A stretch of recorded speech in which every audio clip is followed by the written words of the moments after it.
President Reagan has now set in motion a program of research and development for futuristic weapons to defend this country from incoming nuclear missiles.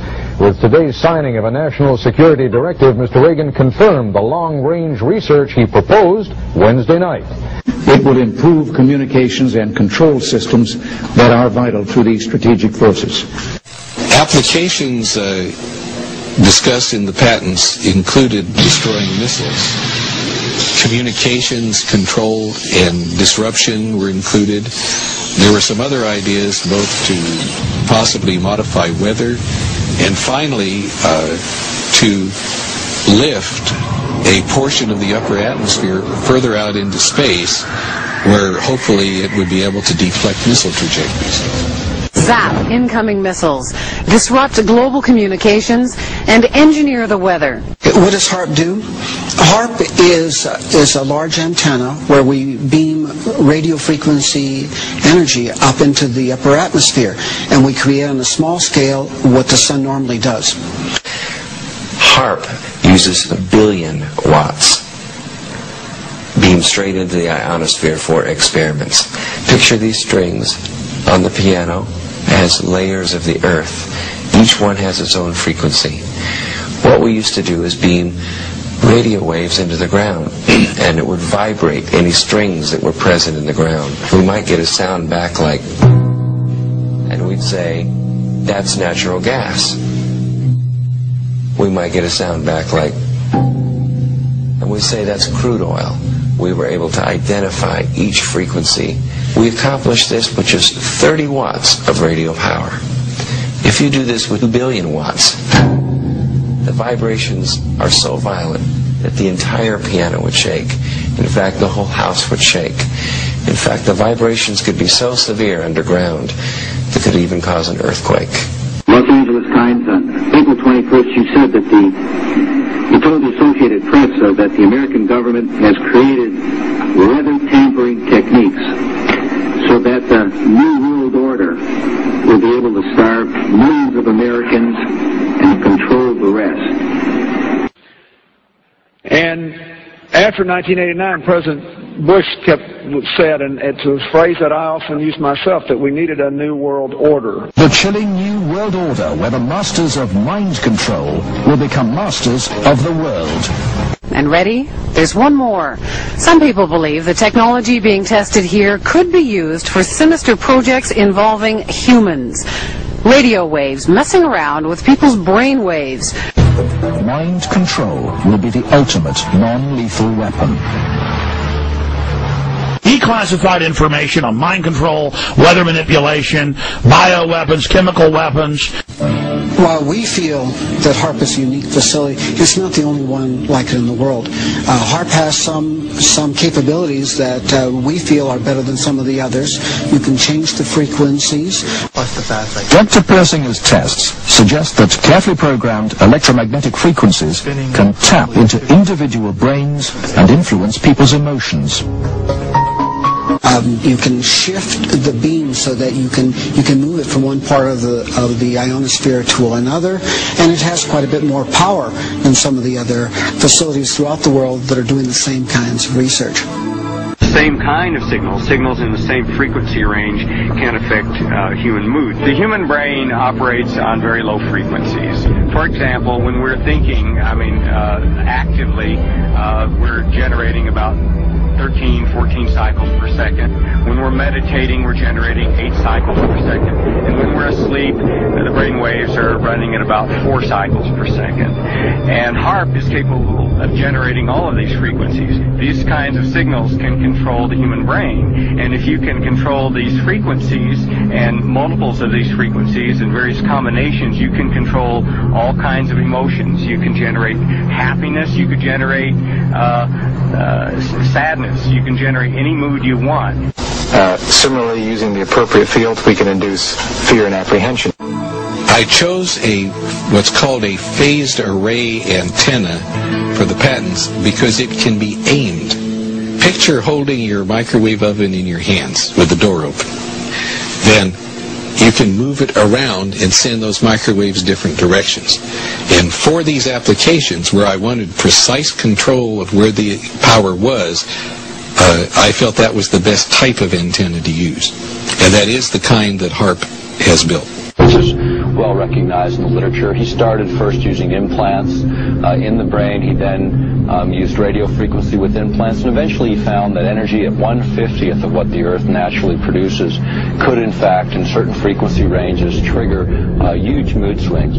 This document from Maxwell Air Force Base lays out the use of electromagnetic weapons technologies for debilitating human beings.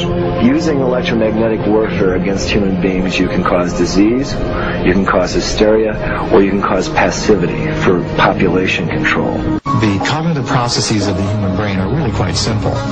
And if you understand how they work, you can make entire populations think and decide the manner in which you wish. You can get into their minds. Persinger thinks the implications are chillingly real. Suppose you generate a field that produces fear, fundamental fear, in large numbers of people. And then, over the television, more traditional ways, you say, the reason we're having this fear is because of this particular group. And now you start to move the population believing in a direction that you wish. To influence 250 million people, the equivalent of the entire population of the United States, may not be that difficult. According to Dr. Persinger, we already have the technology, satellites and television and radio transmitters. Mind control may already be happening. We know the mysterious PSYOPs plane can beam persuasive sounds and pictures into people's television sets. Will it someday beam disturbing frequencies directly into the mind?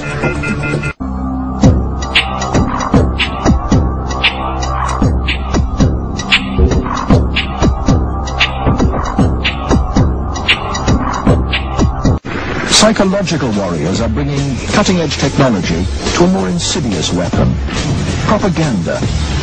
We're moving toward the third way of modes of warfare, which apply information, knowledge, intelligence, strategy, deception, media, the use of the media for managing the perception There are certain cities that now have required all the new towers that are being built to be disguised.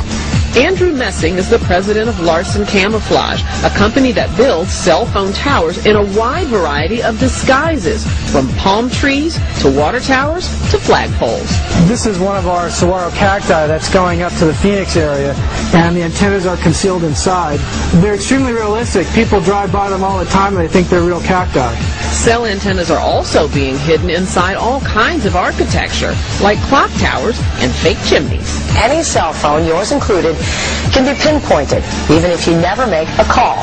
Cell phone users beware, Big Brother may be listening. The Federal Bureau of Investigation can now hear everything you say, even when the cell phone is turned off. I know it sounds kind of out there, but using your phone's tracking device, authorities can now activate the microphone inside the dreaded thing, allowing them to eavesdrop on you and your conversations. We can go one stage further if you like. We can put them inside the brain.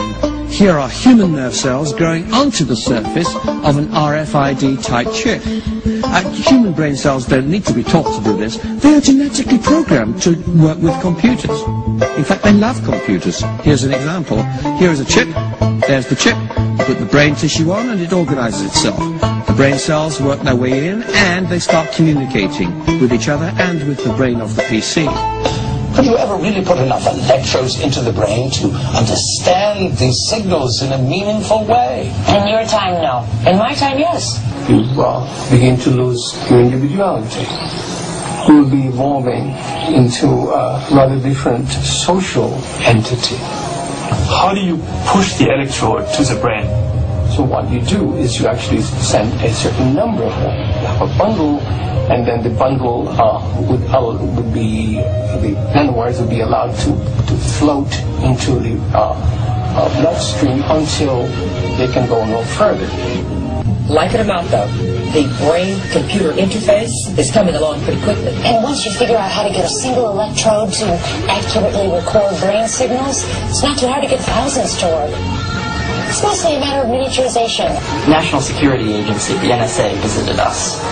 And these guys sort of have a mystique, being members of the intelligence community. You know, the people who came are very smart. They're dressed in suits that cost more than I make in a year. I think some of their interest is potentially sinister. Large segments of our citizens believe that the United Nations is taking over whole blocks of counties in Kentucky and Tennessee. And some of them, they believe that we're going to the concentration camp and they're going to give our army to Russia and all that baloney. The issue is we live in an interdependent world. We have to cooperate with people. We're better off than we do. We're better off with NATO. We're better off with the United Nations. Any attempt to achieve world order before that time must be the work of the devil. Well, join me. I'm glad to sit here at the right hand of Satan.